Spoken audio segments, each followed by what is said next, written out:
Pada saat ini, suara tua bergema di dalam klan Shu dan bergema di telinga semua orang di klan Shu. Pemimpin klan Shu Yuheng, dengarkan perintahku.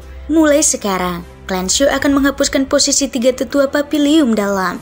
Shu Xuan akan memimpin Papilium Dalam dan bertanggung jawab atas segalanya.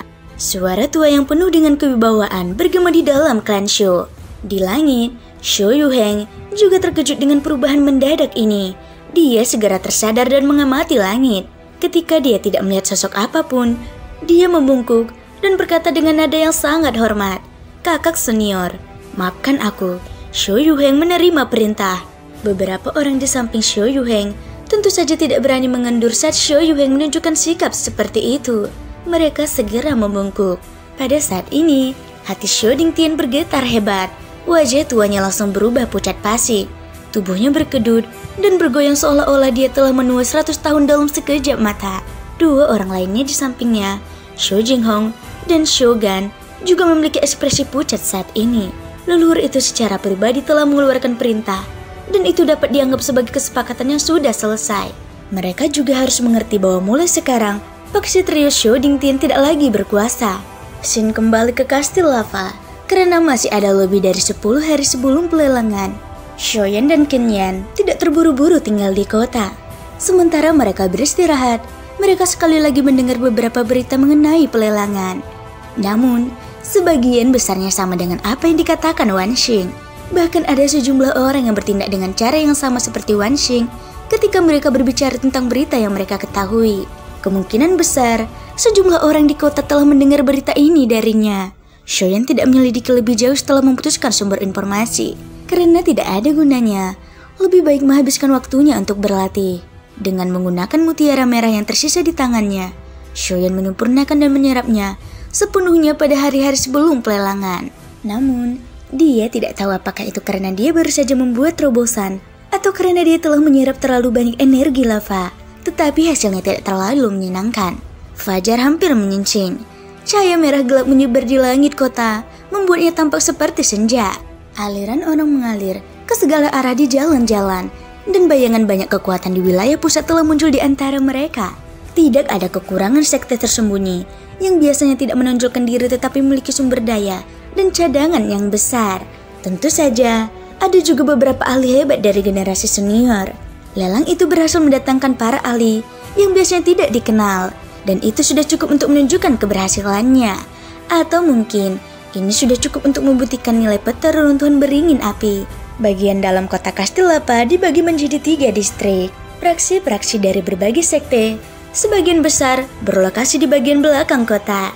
Bagian depan kota dibagi menjadi 2 distrik, kiri dan kanan. Lokasi lelang kastil lava kali ini terletak di distrik kanan. Distrik itu telah diduduki oleh berbagai faksi setengah bulan yang lalu.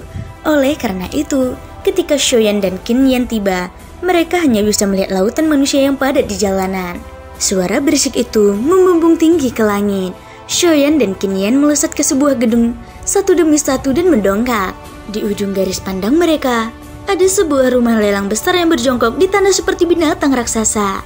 Keduanya hendak terbang ke depan, tetapi pada saat berikutnya, sebuah bayangan terbang di atas kepala mereka. Mereka menoleh dan melihat sekelompok sosok dengan pakaian mewah. Tampaknya itu adalah tim dari kekuatan tertentu di wilayah tengah. Itu Ouyang Miao, bahkan orang-orang klan Ouyang pun tertarik ke sini. Shoyan sedikit terkejut saat melihat pemimpin kelompok itu. Kinyan di sampingnya juga mengangkat alisnya. Dia tampak terkejut karena Shoyan ternyata memiliki hubungan dengan klan Ouyang di wilayah tengah. Dia bertanya, "Karena kamu kenal dia, mengapa kita tidak menghampirinya dan menyapa?" Mendengar ini, Shoyan ragu sejenak dan kemudian menggelengkan kepalanya. Tidak perlu, karena dia memimpin tim di sini. Dia pasti punya misi. Tidak pantas untuk menyambutnya saat ini. Suara Shoyan baru saja terdengar ketika matanya yang sedang melihat kelompok Ouyang Miao tiba-tiba berbalik. Seorang pemuda berpakaian putih terbang dari ruang kosong di sampingnya. Setelah itu, dia berdiri agak jauh dari kelompok Ouyang Miao. Ekspresi di mata Shoyan berangsur-angsur menjadi dingin saat dia menatap pemuda berpakaian putih yang tiba-tiba muncul. "Bai Jijing, kamu di sini juga?" Pada saat ini, orang yang menghalangi tim Ouyang Miao adalah Bai Jijing dari klan Bai. Yang Shoyan pernah bertarung berbahaya di hutan beringin api. Dalam hal ini, 2 dari 3 klan besar di wilayah tengah telah tiba di pelelangan ini. Bagaimana dengan klan Sho? Sambil mengalihkan pandangannya, Shoyan tidak dapat menahan diri untuk tidak merenung sendiri. Jika peta di pelelangan itu dapat menarik perhatian kedua klan ini, klan Sho seharusnya mengambil tindakan. Namun, yang tidak diduga Shoyan adalah bahwa klan Sho memang telah bersiap untuk mengirim orang ke sini. Terlebih lagi, itu adalah Sho Shaijun dan Sho Xiu. Tetapi, setelah Sho Shaijun menyerahkan token beringin api kepada Shoyan, mereka memilih untuk kembali. Sekarang, Shoyan ada di sini. Itu dapat dianggap mewakili klan Sho. Setelah bertemu dengan orang-orang dari 2 klan besar, Shoyan dan Kenyan berhenti menunda-nunda. Mereka berbaur dengan banyak orang kuat di langit dan menyerbu ke pintu masuk rumah lelang di depan jalan. Setelah mengikuti jalan setapak di tengah dan melewati beberapa belokan, mereka membayar sejumlah besar batu roh dan akhirnya memasuki galeri tontonan rumah lelang. Tatapan Shoyan mengamati sekelilingnya setelah memasuki rumah lelang. Dia bisa merasakan sejumlah besar aura yang dalam. Di sudut-sudut gelap di sekitar galeri tontonan, ada juga penjaga yang mengenakan seragam kastelapa di sekitar panggung lelang di bawah. Senjata tajam di tangan mereka mengandung kilatan dingin yang memaksa mundur sejumlah besar orang yang berada di dekat panggung lelang. Di atas panggung, beberapa tetua dari kastelapa berdiri dengan tangan di belakang punggung. Aura kuat yang terpancar dari tubuh mereka menyebabkan banyak orang di rumah lelang merasakan tekanan. Beberapa saat kemudian, semua orang memasuki panggung lelang. Seorang lelaki tua berjubah ungu muncul di panggung lelang pada waktu yang tidak diketahui. Tak lama kemudian, suara gong yang jelas bergema di seluruh tempat lelang dengan cepat memadamkan kegaduhan di tempat lelang. Lelaki tua berjubah ungu di atas panggung melambaikan lengan bajunya dengan lembut dan formasi cakram muncul di udara. Setelah serangkaian segel yang rumit, formasi cakram itu menyala dan cahaya keemasan menyebar hingga menutupi seluruh panggung lelang. Mereka benar-benar membiarkan seorang ahli formasi tingkat tinggi memegang kendali. Kastelapa benar-benar telah berusaha keras untuk pelelangan ini. Shoyan tanpa sadar mendecak lidahnya dan berseru saat dia melihat situasi di pelelangan. Matanya menunjukkan ekspresi penuh harap saat dia melihat lelaki tua berjubah ungu yang berjalan ke depan panggung. Setelah menunggu selama berhari-hari, tirai pada peta misterius yang telah menyebabkan banyak faksi menjadi gelisah akhirnya akan segera dibuka. Semuanya, aku Ziyun. Aku yakin banyak dari kalian yang pernah menjelajahi dataran akan mengenaliku. Hari ini, Kastelapa akan mengadakan lelang. Dan aku akan menjadi juru lelang untuk memperkenalkan barang-barang lelang kepada semua orang. Tetua berjubah ungu berdiri di depan panggung dan menatap kerumunan yang ramai dengan senyum di wajahnya. Pandangannya perlahan menyapu seluruh tempat. Ketika pandangannya melewati titik tertentu di dekat panggung lelang, dia berhenti sejenak. Kemudian, dia menangkupkan tangannya dengan sopan ke arah kerumunan dan kembali ke tengah panggung lelang. Pada saat yang sama, tetua Kastelapa lainnya di sampingnya berdiri di beberapa tempat dan menghalangi panggung lelang di belakang mereka. 4 leluhur asal bintang 5 dan seorang ahli formasi tingkat leluhur asal bintang 7. Pondasi Kastelapa ini benar-benar tidak buruk. Tidak heran mereka bisa menjadi penguasa dataran api yang mengalir. Setelah penyelidikan sederhana, Shoyan perlahan menarik kekuatan spiritualnya. Dia tidak bisa menahan diri untuk tidak berseru pelan. Untuk dapat menghasilkan begitu banyak ahli tingkat leluhur asal sekaligus, mereka dapat dianggap sebagai faksi tingkat kedua di seluruh wilayah tengah. Selain itu, dari kelihatannya, kepala Kastelapa belum muncul. Kemungkinan besar para ahli dengan status itu telah mencapai tingkat yang lebih tinggi. Wilayah tengah memang dipenuhi oleh para ahli. Selain Kastelapa, setidaknya ada 30 ahli tingkat leluhur asal di antara orang-orang yang hadir. Bahkan, ada beberapa orang misterius di antara beberapa faksi di dekat panggung lelang yang tidak dapat dia deteksi. Sementara Shoyan diam-diam terkejut, Ziyun di atas panggung terkekeh. Setelah sorak-sorai penuh harap dari bawah panggung mereda, dia tersenyum dan mengangkat tangannya. Dia perlahan-lahan mengusapkannya di ruang kosong di depannya. Setelah itu, terjadi distorsi dan sebuah kotak giok yang dibuat dengan sangat indah muncul di depan mata semua orang. Selanjutnya, mari kita sambut hidangan pembuka lelang hari ini, gulungan teknik Do gelombang suara. Ketika kotak giok dibuka, sebuah gulungan yang terbuat dari giok merah muncul di depan mata semua orang. Teknik Do gelombang suara selalu dikenal sebagai teknik yang licik. Teknik Do ini bahkan lebih licik lagi setelah digunakan. Teknik ini memiliki efek menyedihkan darah seseorang dan memaksa lawan untuk teralihkan saat menghadapi musuh. Teknik ini dapat digunakan untuk melepaskan kemampuan ajaib. Teknik ini sangat cocok untuk melawan mereka yang berada di atas level seseorang. Selama seseorang memiliki teknik Do ini, mereka akan dapat bertarung bahkan jika mereka terpaut 2 bintang. Kata-kata lelaki tua Ji-Yun telah membesar-besarkan teknik Do ini hingga menjadi agak luar biasa. Semua orang yang hadir tidak kekurangan pengalaman dan tentu saja tidak akan melakukan kesalahan bodoh seperti itu hanya karena kata-kata ini. Namun, teknik Do gelombang suara ini adalah hal yang langka. Ini terutama berlaku untuk teknik Do kelas atas seperti itu. Oleh karena itu, cukup banyak orang yang hadir menyukainya pada pandangan pertama. Selanjutnya, penawaran yang intens tidak dapat dihindari. Barang lelang pertama ini dihargai 3 pil obat tingkat 7 atau barang apapun yang nilainya sama. Harga ini bahkan membuat Xiaoyan tanpa sadar menggelengkan kepalanya.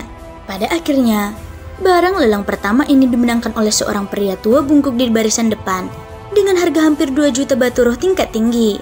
Dengan barang lelang pertama ini yang memiliki asal awal yang baik, barang lelang berikutnya secara alami juga memiliki nilai yang tinggi. Di antara semuanya, ada beberapa pil obat kelas atas yang dapat membantu meningkatkan kultivasi seseorang. Bahkan ada beberapa gulungan permula pil kuno yang tidak jelas. Ada banyak yang Xiaoyan sangat tergoda ketika melihatnya. Beberapa item yang berasal dari klan hilang di era kuno juga muncul di panggung. Selama periode ini, token beringin api bahkan dikeluarkan, menyebabkan darah ke para kultivator yang hadir mendidih. Di sisi lain, Xiaoyan dan Qin Yan tidak terlalu memikirkannya. Dari penampilan keempat diaken kastil lapa yang mereka temui sebelumnya, kemungkinan besar token beringin api yang mereka lelang bukanlah sesuatu yang diperoleh melalui cara biasa. Setelah beberapa putaran, Qin Yang yang berada di samping Xiaoyan juga memperoleh gulungan teknik rahasia yang cukup cocok dengannya setelah beberapa kali menawar berturut-turut. Di sisi lain, Xiaoyan telah menawar beberapa kali, tetapi kembali dengan kesal. Hal ini juga menyebabkan Qin Yang mencibir. Ketika Xiaoyan melihat ini, dia hanya bisa cemberut tanpa daya. Xiaoyan melihat benda-benda yang diperebutkan oleh berbagai paksi di atas panggung. Pandangannya mengikuti tepi panggung dan melihat ke atas. Pada saat ini, seorang lelaki tua berdiri untuk menawar. Dia mengenakan jubah brokat awan. Dari tindakannya, orang bisa tahu bahwa orang ini pasti memegang posisi tinggi di sekte tersebut. Namun, Xiaoyan mengangkat alisnya saat dia melihat jubah itu. Orang-orang dari sekte awan surgawi, mereka benar-benar tertarik dengan lelang semacam ini. Sekte awan surgawi memiliki posisi yang agak misterius di daratan. Secara umum, mereka tidak akan tertarik pada pelelangan biasa.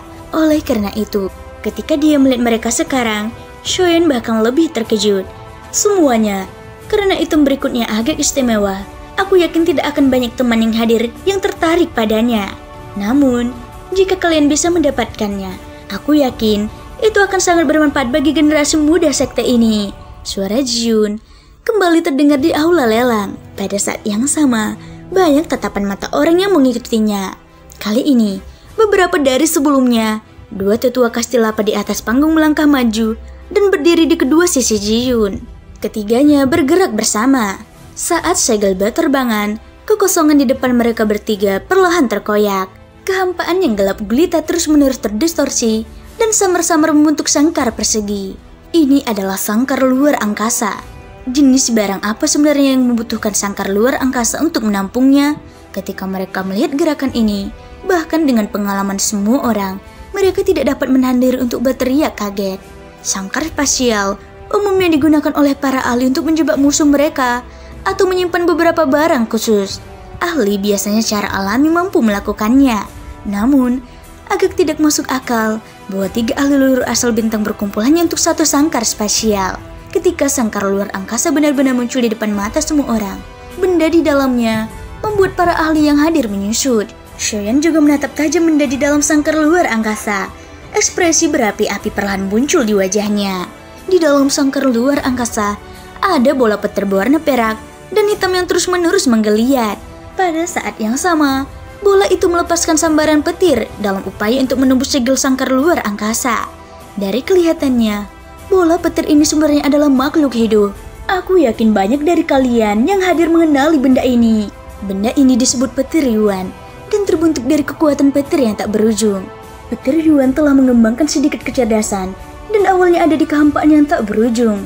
Petir Yuan adalah hewan peliharaan dari klan Void binatang petir dan merupakan harta karun kultivasi yang sangat baik bagi para kultivator tipe petir.